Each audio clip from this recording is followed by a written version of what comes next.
what's going to happen is he's going to get dealt somewhere. Where? I don't know, but those are my top 5 picks.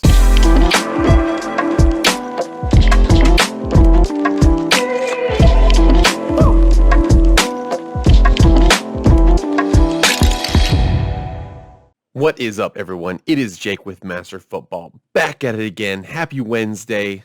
Schedule gets released today. I think it's released tonight. I don't know exactly that, but before we get to today's video, I got something to say to you. So please subscribe to the channel. Okay, if you're not, just please do so. Please like the video, and if you can, share it, tell your friends about it. Appreciate all the growth. Trying to do my best to grow this channel, and just got to keep on going. Just got to keep on chugging away. But anyways, let's get after the video. So I came across a video today that I really wanted to talk about. It's our dear friend, Mr. Pat McAfee. Love his show, love his channel. Let's go ahead and check out and see what Pat McAfee has to say and what today's video is going to be about. Eisen heard at the draft that DeShawn Watson is settling his cases and teams are interested in acquiring him. I listened to the clip. Rich Eisen said it's eerily quiet right now on the Watson and Rodgers front, and he thinks that's because there are things happening.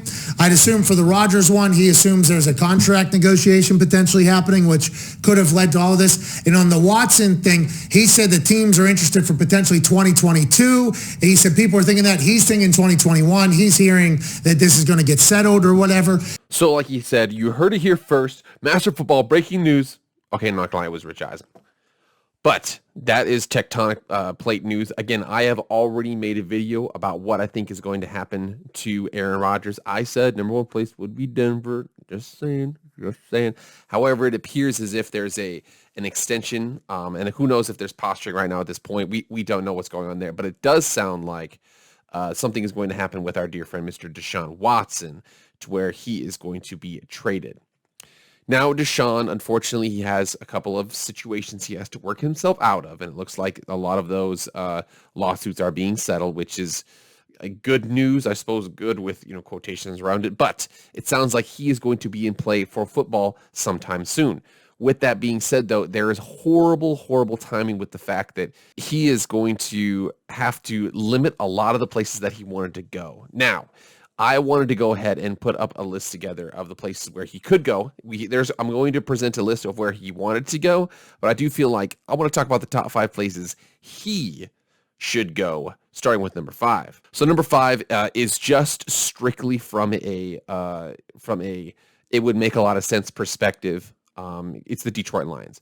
So the good things about the Detroit Lions, the good aspects of it, the Detroit Lions have a lot of draft capital. They have a lot of picks from the Rams. They have their own picks. They have high picks. They're definitely selling out for the future, and that they have a lot of draft capital to go and get a DeShawn Watson. Next thing they have is they have a young quarterback to send back. You can send Jared Goff. They just got Jared Goff, but again, if you're Dan Campbell, you're a new head coach, you got Penei Sewell in the draft, you're trying to establish a new identity. What better identity than getting one of the best young quarterbacks in the game to come to your team? Man, they got a young nucleus. I already mentioned Penei Sewell. I already mentioned that they have a couple of good players. They drafted some running backs, drafted some receivers.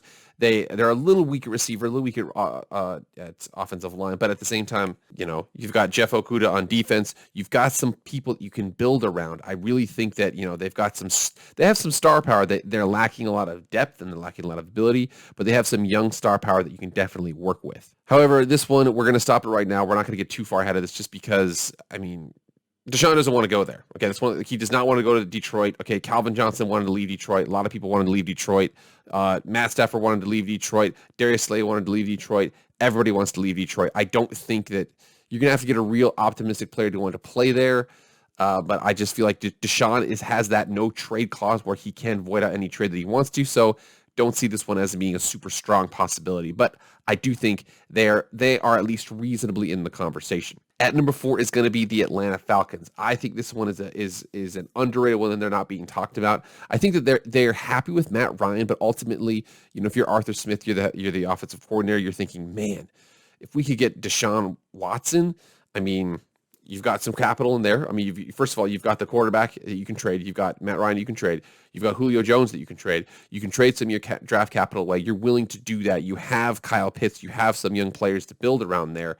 So I think that would be a team that would be a reasonable chance. It's close to his hometown. He grew up in Gainesville, Georgia, which is about 50 miles from where the Atlanta Falcons play their games. I do feel like it would be a good match on a lot of fronts. However, again, in the same way with the first one, he didn't explicitly state that he wants to go there, and he has that no trade clause. So they pull it together a trade. Deshaun doesn't like it. It ultimately doesn't happen. So I don't think this one's strong. I do think this one is number 4 on my list. Now on to number 3. Number 3, we're starting to get into the teams to where he actually said he wants to go. One of those teams would be the good old Miami Dolphins. Now, the Miami Dolphins, the great thing about the Dolphins is that they've actually drafted really well. They've worked a lot in free agency. They've been able to select a lot of good young players. So if they have to jettison some of their picks, and it looks like if they did, they would be sending away, not their picks in the first round, but it would be sending away the San Francisco 49ers picks in the first round. So they would enjoy that because here are some first round picks. We don't want to be tied to those because we actually think that the Niners are actually probably going to do pretty well. So they can trade away those picks. Don't have to worry about their record affecting their draft pick. Get that out of the building. Deshaun does want to play there. So I think that is a big, big aspect of it. Now, the only weakness of that for the management is that is in the AFC. If you are the Houston Texans, you're probably thinking, yo, do we want to get into the NFC? So I do feel like ultimately that one would not be a strong spot for him. So we're going to get on to number 2 and then to number 1, starting with number 2. Number 2 is going to be the Washington football team. I'm going to go ahead and bring up an article really quickly here so we can kind of see what's going on.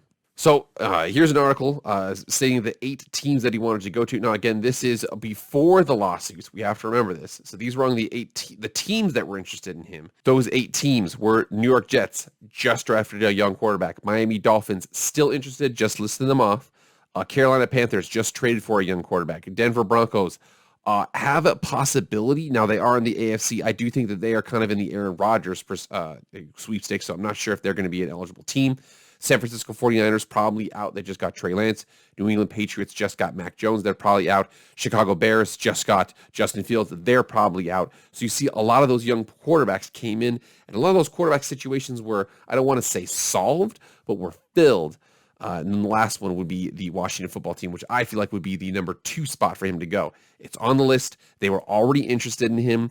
They have a young defense. They have an easy division. It's in the NFC. I think that the Texans brass would look at that and say, I agree with that. The Texans were interested in sending there. The Washington football team were interested in sending picks back. It sounds like, Deshaun would be okay with playing there. He'd be able to go in there, dominate that division. I think that actually has a lot of good aspects to it. Now, the only issue with that, and the reason why they're number 2, is because I don't think they have the draft capital to do so, to actually go up there and get it, as compared to my number 1 team. So the Eagles would be the number 1 team. Peter King gives the Eagles the best chance to land the quarterback. Now, again, this is just Peter King, and of course, this is on the Eagles wire, so of course, they're going to have anything that's amazing. But if you really think about it, they are, whereas the Dolphins still have Tua, and they want to give Tua a fair shot as the number 6 overall pick, Jalen Hurts was the second round pick. So Jalen Hurts doesn't have the same clout that he has. There's not that much of a sunk cost fallacy with trading for a quarterback, even having Jalen Hurts on your team. You're going to have the crazy thing about them is they actually have tons and tons of draft capital to do so. We have prosportstransactions.com. You're going to see down here, these are the Eagles picks. They have the Dolphins first round pick next year. They have the Eagles, their own first round pick next year. They also, if Carson Wentz starts 75% of his games for the Colts, or he starts 70% of the games and they don't make the playoffs, then that second round pick would ultimately become a first round pick. So if that were to happen, they would have 3 first round picks in this next year's draft that they can trade. I think that would be absolutely monumental. You look at the Eagles, again, that division, whoever gets Deshaun Watson, if not becoming the favorite, would instantly be vying for that first place spot. Now, I know that's not saying much, but again, I ultimately think that the Eagles have the most draft capital. They don't have necessarily the best young nucleus like the Washington football team does, but they can just overwhelm with draft capital. I do think that they are actually the best spot for him going forward. This whole saga is kind of crazy. Ultimately, I think that the crazy thing about this is, and it all factors in, there's going to be some sort of suspension for this situation. It just to see what kind of risk teams are willing to accept on their behalf. But ultimately, I do think that at this point, the Texans are like, you know what can we do? We can try and mend this relationship, or we can just trade him away. I think that for the Texans, they're going to try and trade him away, get as much draft capital as they can. set themselves up for the future. The Detroit Lions are doing the same thing. The Eagles are doing the same thing. The Eagles are trading for draft picks, but if you can package these draft picks for a franchise quarterback, you do it, you don't think. So I think that what's going to happen is he's going to get dealt somewhere. Where? I don't know, but those are my top 5 picks. I was close to putting Denver on that list, but ultimately I think that, man, if they're going to probably settle for Drew Lock, Teddy Bridgewater, if they can't get, Aaron Rodgers, they're probably just going to settle with their stock quarterbacks that they have. But they could be a sneaker team in there, but we will see. All right, everybody, thank you so much. Please like, share, and subscribe to the channel. Good luck to all your teams on the schedule. Hopefully today when the schedule comes out, they go easy on your teams. But ultimately, it's the NFL, man. Nobody feels bad for you. So we'll see how it goes. But again, please like, share, subscribe. Have yourself a nice day, and I'll see you guys on Friday.